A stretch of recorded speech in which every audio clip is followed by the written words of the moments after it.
যে ব্যাপারে আমাদের খুব স্পষ্ট, নির্বাচন কেন্দ্রিক যে সংস্কারগুলো প্রয়োজন, অর্থাৎ নির্বাচন কমিশন, প্রশাসন, আপনার আইন শৃঙ্খলা বাহিনী, জুডিশিয়ারি, এই কথাগুলি আমরা বলেছি। যেমন আমাদেরকে অনেককেই আমাদের শাস্তি দিয়ে দিয়েছে। আমাদেরকে শাস্তি দিলে যদি আপনার সেটা 2 বছরের বেশি হয়, তাহলে আমরা নির্বাচন করতে পারবো না। তো এটাও আপনার সংস্কার হওয়া প্রয়োজন। তো এই জিনিসগুলো আসতে হবে তো। আর সেই সঙ্গে অন্যান্য সংস্কারগুলো তো আপনি সময় মতো ওই গভর্নমেন্টে আর যে গভর্নমেন্ট আসবে সেই গভর্নমেন্টই করবে।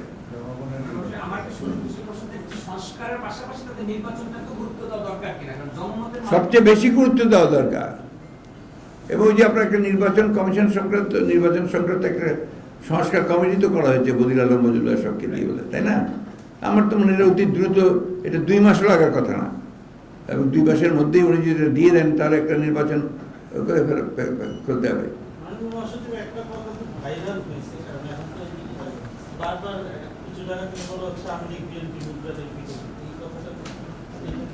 এটা একটা আপনার খুব একটা পরিকল্পিত একটা আপনার প্রচারণা, পরিকল্পিত অপপ্রচার, এবং এটা করেই তারা আপনার যারা দুষ্টু, যারা আপনার ওই বলি সবসময় যারা ফায়দা লুটতে চায়, তারা ওই ফায়দাটা লুটতে চায়। বিএনপি আর আওয়ামী লীগ তুলনা হতেই পারে না, কারণ আওয়ামী লীগ কোনো গণতান্ত্রিক দল নয়, গণতন্ত্র বিরোধী একটা দল, গণতন্ত্রের বিরুদ্ধে অবস্থানকে গণতন্ত্র হত্যাকারী একটি দল। আর বিএনপি হচ্ছে গণতন্ত্রকে জীবন্ত করার দল।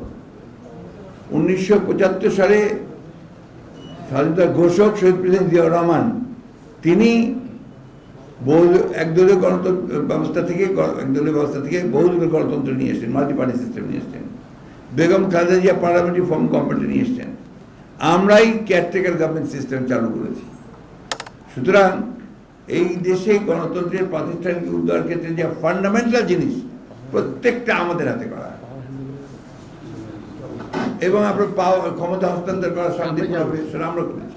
Thank you.